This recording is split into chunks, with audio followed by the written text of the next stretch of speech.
Hello everyone! It's me again. Ang ating menu for today is yummy pineapple pie.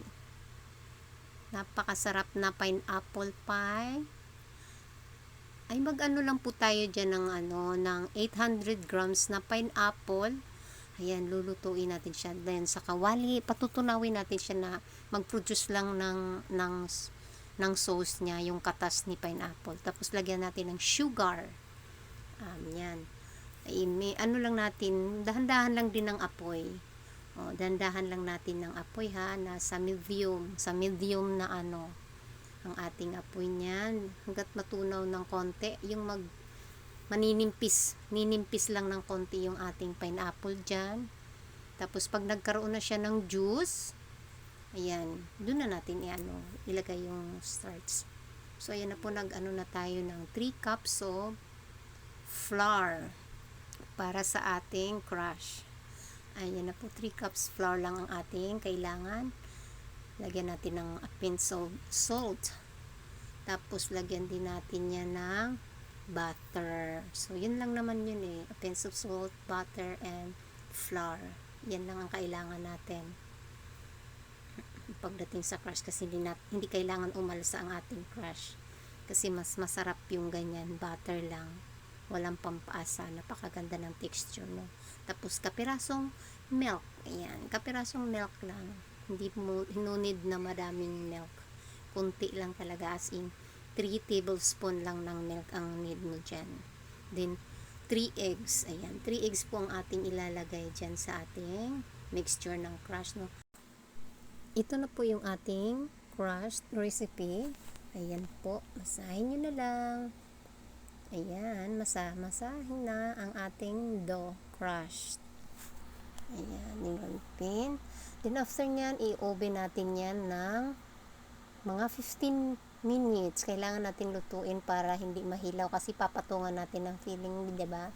So ayan, lutuin natin. While niluto natin siya, inaayos naman natin yung ating pineapple peeling. Ayan na po. Lalagyan din natin yan ng 1 cup of water. Then yung yung cornstarch, i-mix natin hanggat medyo sticky.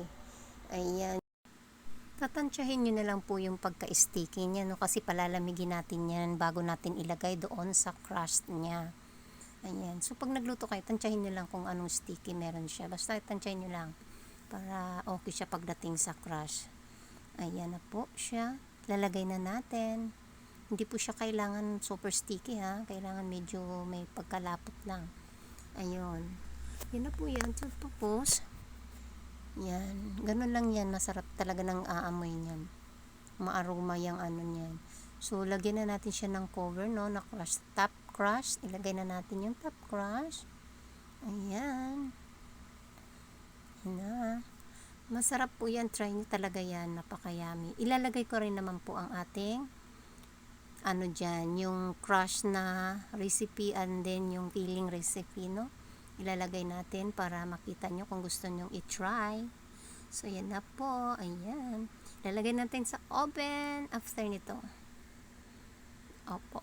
Basahin nyo lang pag gusto nyo. Nandyan lang yung ating recipe. Ayan na po. So, pag pala, no, pagkaluto niyan, ipakapwa-cold nyo muna. Huwag nyong hiwain na yung mainit pa. So, dapat malamig siya bago hiwain para maganda yung texture. Pag hiwa, hindi siya magkalat. Yun lang po dapat. Kailangan palamigin nyo muna bago i-slice ang pie para maganda. Ayun, yun lang po. Sana po ay nagustuhan nyo ang aking video ngayon. See you on my next video. Let's eat. Thank you very much.